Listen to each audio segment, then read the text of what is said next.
In July 2015, a 21-year-old woman went to a lakeside party in Tennessee with friends, expecting a weekend of wakeboarding and summer fun.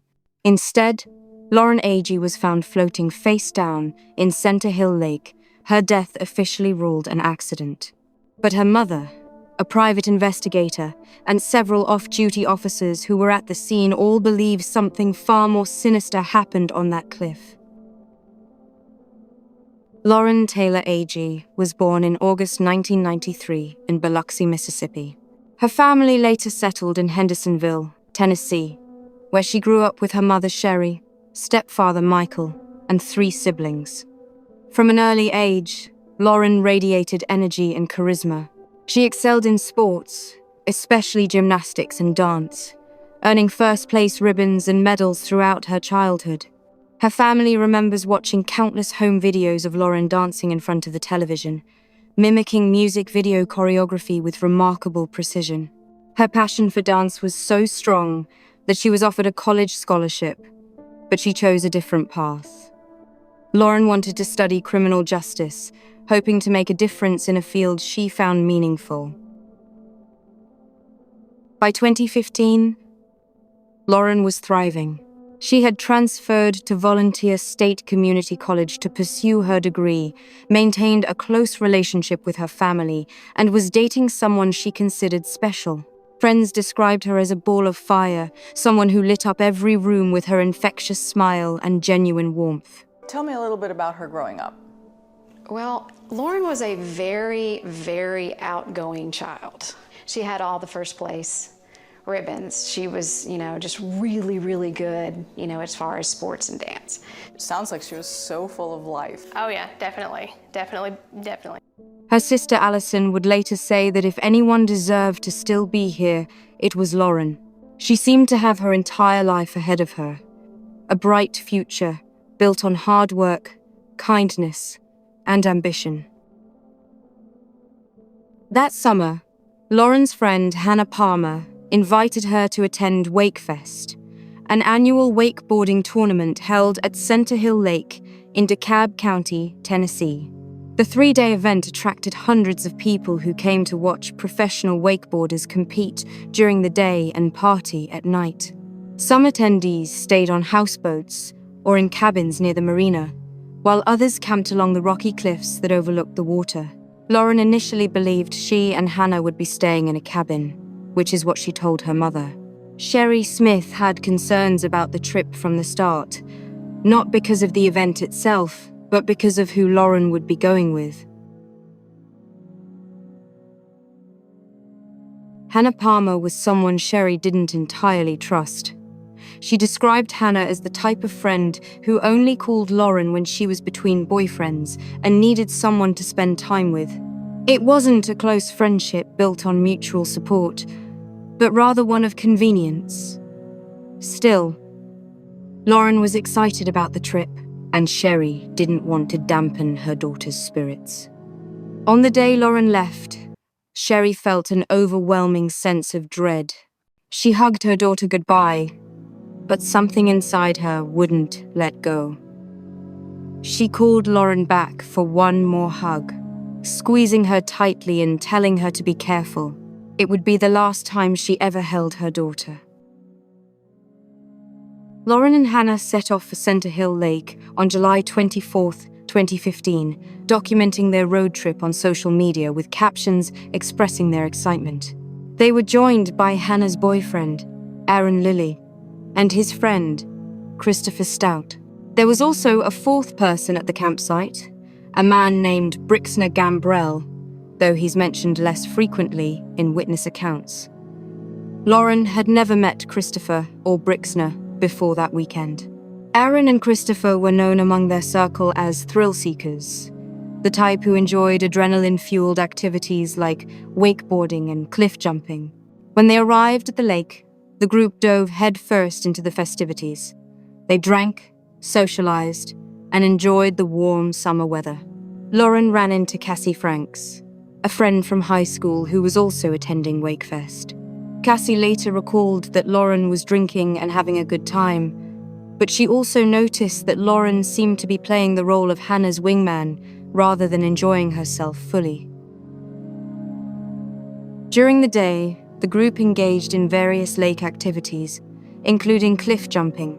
The cliffs at Center Hill Lake are notoriously dangerous, with steep drops ranging from 35 to 90 feet above the water. Hidden rocks lurk beneath the surface, making even a well-executed jump potentially deadly. At some point during the day, Lauren attempted a cliff jump and reportedly hit the back of her head on a rock. Friends who witnessed the incident said she might have been briefly knocked unconscious or suffered a concussion. Despite the scare, Lauren appeared fine later that evening, waving at a camera inside a bar near the marina. Cassie saw her there and confirmed that while Lauren had alcohol in her system, she was coherent and seemed okay. The group spent most of Saturday night at the bar. Security footage and witness accounts placed them there until around 2 in the morning on July 26th. Christopher Yarchuk, an off-duty police officer working security that night, remembered seeing Lauren with her friends. He described her as energetic and lively, the most outgoing of the group. Aaron and Hannah, by contrast, were quiet and reserved. Yarchuk watched as the four of them left the bar together and headed down to the docks, where they boarded a canoe to paddle back to their campsite.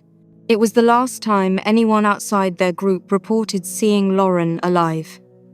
Before she left, Lauren had sent text messages to a friend saying she wanted to come home. She said her friends were being mean to her and she just wanted to leave. These messages would later take on heartbreaking significance. When Lauren discovered that she and her friends weren't staying in a cabin, but rather at a clifftop campsite, she was visibly uncomfortable. A video from that night captures someone in the group saying they were heading into a death trap. We're in a canoe on the lake. It's a cliff on both sides. Oh my gosh, this is crazy. We're going into a death trap. The campsite was perched on a narrow bluff opposite the marina, accessible only by boat, with a 90-foot drop on one side and a 35 to 45-foot drop on the other. Cassie Franks had camped there a few years earlier and vividly remembered how terrifying it was. She told investigators that she never went back after that experience. The sleeping arrangements consisted of a tent and a hammock called an ENO, which was tied loosely between two trees and dangled precariously over the water. The makeshift bathroom required campers to hold onto a tree and lean backward over a steep incline. It was a setup that seemed dangerous, even in daylight, let alone in the middle of the night while intoxicated. Lauren asked Cassie if she could stay with her group instead, but there wasn't enough room. Reluctantly, Lauren returned to the clifftop campsite with Hannah, Aaron, Christopher, and Brixner. According to their accounts, Hannah and Aaron slept in the tent, while Lauren and Christopher shared the hammock. A photo taken that night shows Lauren and Christopher sitting together in the hammock. It's believed to be one of the last images of Lauren alive. Her family later expressed how painful it was to see that photo, knowing Lauren wouldn't have chosen to be with people she barely knew if she'd had another option. That same night, around midnight, a witness named Chris Brown, who was camping nearby with his family, reported seeing a young white man swimming toward the marina dock. Brown said the man appeared extremely distraught and worn out, spitting up water for several minutes. The man told Brown he had almost drowned while swimming from the cliff area. Brown wouldn't realize the significance of this encounter until he learned about Lauren's death the next day. Sometime during the night, Lauren vanished. The exact timeline remains unclear, because the people with her have provided inconsistent accounts. Hannah later told investigators that when she woke up on Sunday morning, Lauren was gone. She claimed to have woken Christopher and asked him where Lauren was. Christopher reportedly said he didn't know, only that he'd felt Lauren get up at some point during the night but couldn't say when. Hannah said she noticed that Lauren's shoes, purse, and phone were all still at the campsite. Despite this alarming detail, Hannah didn't immediately report Lauren missing. Instead, she and the others assumed Lauren had wandered off on her own. The group's behavior that morning struck many people as deeply strange. Rather than organizing a search or alerting authorities, they reportedly went about their day, continuing to enjoy WakeFest. Hannah later claimed she thought Lauren might have gone back to the bar or reconnected with other friends at the festival. But if that were true, why would Lauren leave behind her phone, wallet, and shoes? These were essential items, and Lauren was known to be someone who wouldn't go anywhere without them. Hannah's explanation didn't add up, and it was only the first of many inconsistencies that would plague the investigation. While the group carried on with their activities, completely unaware or unconcerned, Lauren's mother, Sherry, was desperately trying to reach her daughter. Sherry had been trying to contact Lauren since Sunday morning, sending texts and making calls that went unanswered. By afternoon, Sherry's worry had turned into full-blown panic. She had no way of knowing that at that very moment, two fishermen were about to make a devastating discovery. Lynn Blair and his son Dylan were out on Center Hill Lake around 4:30 in the afternoon when they spotted something unusual floating in a cove. As they drew closer, Lynn saw bright pink clothing and realized with horror that it was a body. The woman was floating face down in the water, motionless. Lynn immediately thought about the family of the young woman he'd found, knowing their lives were about to change forever. The Blairs contacted authorities, and Christopher Yarchuk, the off-duty officer who'd seen Lauren at the bar the night before, was among the first to respond. When Yarchuk arrived at the scene, something bizarre happened. Before he could even reach the body, Aaron Lilly and Christopher Stout appeared in a canoe, paddling toward the cove. Officers Ryan Melanson and Yarchuk later reported that the two men seemed to be waiting, watching from a houseboat nearby, almost as if they knew where the body would be. Aaron told Yarchuk that the body might be one of their friends. Yarchuk found this deeply suspicious. The discovery of the body hadn't been publicly announced. Only a handful of people knew there was a body in the water at that point, so how did Aaron know to come looking? Yarchuk examined Lauren's body while it was still in the water. He noticed significant trauma to the back of her head and shoulder, along with what appeared to be a bite mark on her chest. The injuries troubled him. He suggested to the responding officers that a rape kit should be performed, but his advice was not followed. When Melanson questioned Aaron and Christopher, he noticed something that immediately raised red flags. Aaron kept telling Christopher to stay quiet, saying he would do all the talking. The two men seemed nervous but showed no sympathy or genuine sadness about Lauren's death. Their body language, Melanson would later say, was all wrong. These weren't people mourning a friend. These were people who seemed worried about something else entirely. Lauren's body was placed face down in a storage locker on a Tennessee Wildlife Resources Agency boat and transported back to the boat ramp. The DeKalb County Sheriff's Department took over the investigation from there, and Yarchuk, who worked for a neighboring county, had no further official involvement. But he couldn't shake the feeling that something wasn't right about what he'd seen. The lead detective on the case was Jeremy Taylor, who would later admit under oath during depositions that he had never worked a homicide case and had no training in homicide investigation. His entire report on Lauren's death consisted of just 3 paragraphs. He never collected blood evidence from the rocks at the campsite. He never brought in a diver to search the lake for evidence. He never factored in the direction of the water current. He never requested DNA samples from under Lauren's fingernails. And critically, he never performed a medical exam kit. The medical examiner's report listed Lauren's cause of death as blunt force trauma and possible drowning. Her blood alcohol level was more than twice the legal limit. The sheriff's department concluded that Lauren had fallen from the cliff, struck rocks below, and rolled into the lake. It was ruled an accident, and the case was closed with minimal investigation. No crime scene was established, no thorough forensic examination was conducted. The entire investigation consisted of brief interviews with Hannah, Aaron, Christopher, and presumably Brixner, all of whom were released without being considered suspects. And now 2 new witnesses have come forward, including Aaron Lilly's girlfriend, who says the DeKalb County investigator was not interested in what she had to say about Aaron Lilly's past. I told him from start to finish what I knew, and I even told him that Aaron did have a violent past, and that's why me and him broke up. And he was like, well, that has nothing to do with this. There's no violence in this matter. It was an accident, and we're just trying to prove that it's an accident.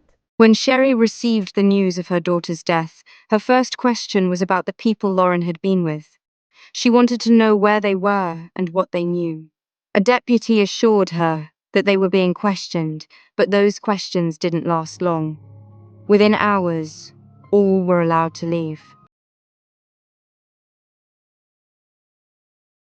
Sherry's instincts told her something was wrong. Her gut feeling only intensified when she learned more about the circumstances surrounding Lauren's death. The sheriff's department told her that Lauren had drowned, but the autopsy revealed there was very little water in her lungs. How could someone drown without water in their lungs? Technically, a rare condition called dry drowning can occur when the airway closes in response to water, but it didn't explain the other injuries or the lack of thorough investigation. Officer Yarchuk reached out to Sherry shortly after Lauren's death. He told her plainly that he didn't believe this was an accident. People who drown, he explained, typically sink rather than float. Lauren's body had been found floating, which suggested she may have already been dead when she entered the water. Yarchuk's suspicions were based on several factors, including the unusual behavior of Lauren's companions, the nature of her injuries, and a strange triangular mark on her abdomen. He believed the mark matched the tip of a canoe, the same canoe he'd watched the group paddle away in that night. Yarchuk theorized that Lauren was already dead when she was placed face down on the canoe and transported to the cove where she was found. The sheriff's department dismissed this theory, claiming the mark came from the storage locker on the rescue boat used to transport Lauren's body. However, the storage locker was square with 90-degree angles, while the mark on Lauren's body showed a distinct 45-degree triangular shape. The discrepancy was never satisfactorily explained. And curiously, the canoe was never collected as evidence, despite being the group's only means of transportation to and from the campsite. What Sherry discovered about the people with Lauren that night only deepened her concerns. Christopher Stout had a lengthy criminal record and was later jailed for parole violations and pending charges. Aaron Lilly had a history that raised questions about his character.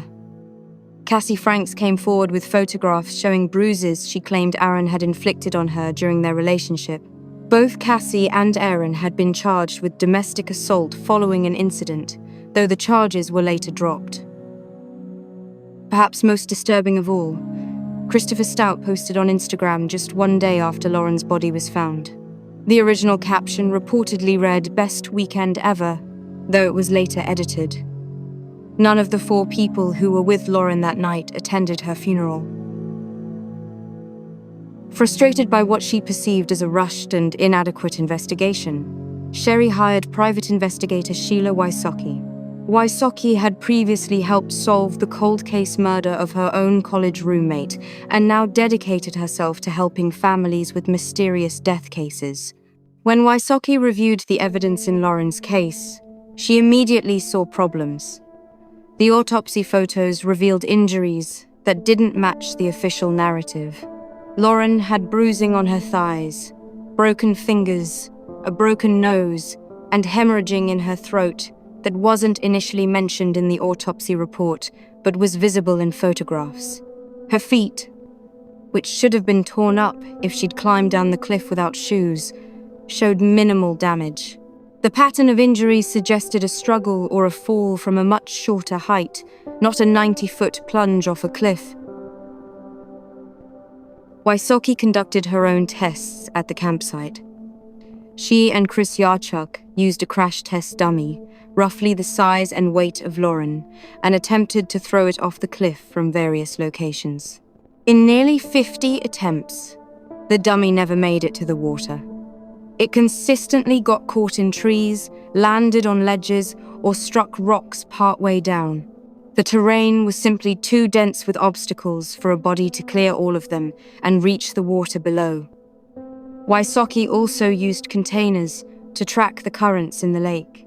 According to her findings, the currents on the day Lauren died were flowing away from the cove where her body was found. If Lauren had fallen into the water near the campsite, the current should have carried her toward the marina in the opposite direction, not to the cove 700 feet away.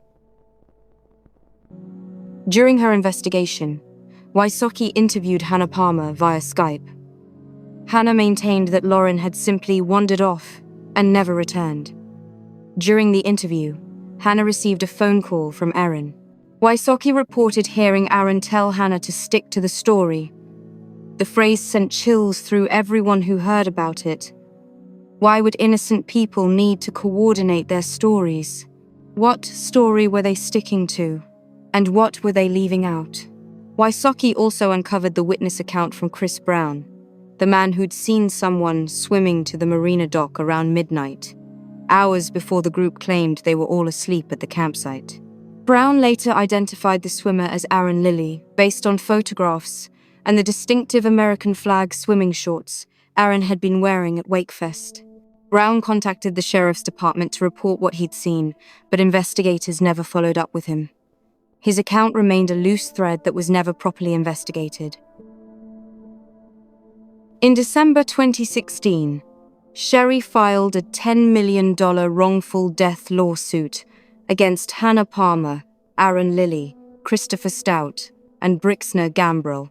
The lawsuit forced certain facts about the investigation into the light.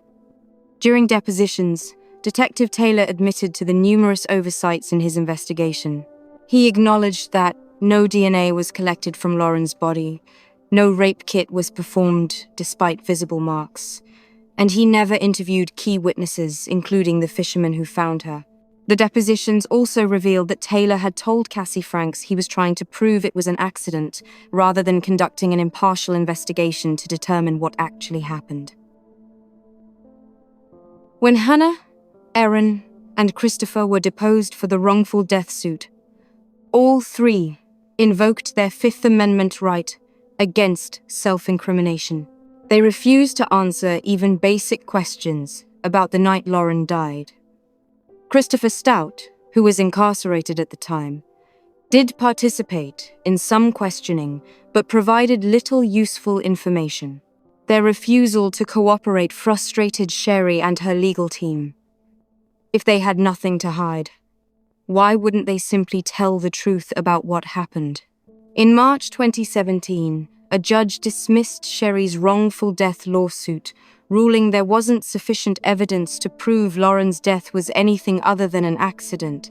The judge called the claims ridiculous and said they appeared to be pulled out of thin air.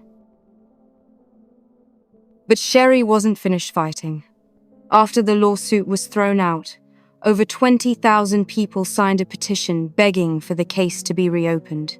At the start of 2019, the Nashville Court of Appeals overturned part of the lower court's ruling. The appeals court found that the judge's dismissal regarding Hannah Palmer was clearly erroneous, and that Sherry absolutely had a legal right to pursue wrongful death claims. The case could move forward.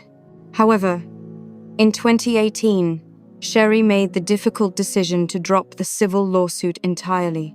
A judge had placed a gag order on the case, meaning Sherry and her investigative team risked being held in contempt of court if they continued speaking publicly about it. Wysocki had launched a podcast called Without Warning to share details of the investigation and appeal for witnesses to come forward. The gag order threatened to silence those efforts, so Sherry chose to withdraw the lawsuit in order to continue seeking the truth through other means. Hannah Palmer later released a statement saying she experienced profound sadness upon learning of her best friend's death and found the allegations against her painful Yet her actions in the aftermath of Lauren's death painted a different picture. She never reported Lauren missing. She continued partying at WakeFest after Lauren disappeared. She didn't attend Lauren's funeral. And according to multiple witnesses, she and the others showed no genuine grief in those first critical hours after Lauren's body was found. Hannah and Aaron are now married and moved to Florida within a month of Lauren's death, building a life together far from Tennessee. Wysocki discovered that some of the false information circulating on social media about the case was coming from an IP address on the same street where Hannah and Aaron lived in Florida, though this has never been conclusively proven. To this day, the DeKalb County Sheriff's Department maintains that Lauren Agee's death was a tragic accident. The Tennessee Bureau of Investigation reviewed the case file in response to public pressure but declined to conduct any further investigation, stating there was insufficient evidence to charge anyone with criminal responsibility. District Attorney Bryant Dunaway, when pressed by Lauren's family, said he wished he could prosecute, but there simply wasn't enough evidence to move forward.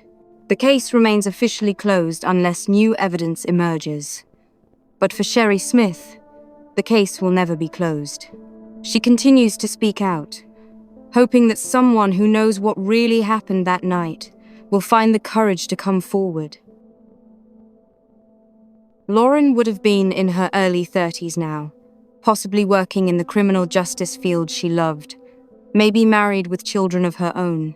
Instead, her life ended on a cliff above Center Hill Lake, under circumstances that remain deeply troubling.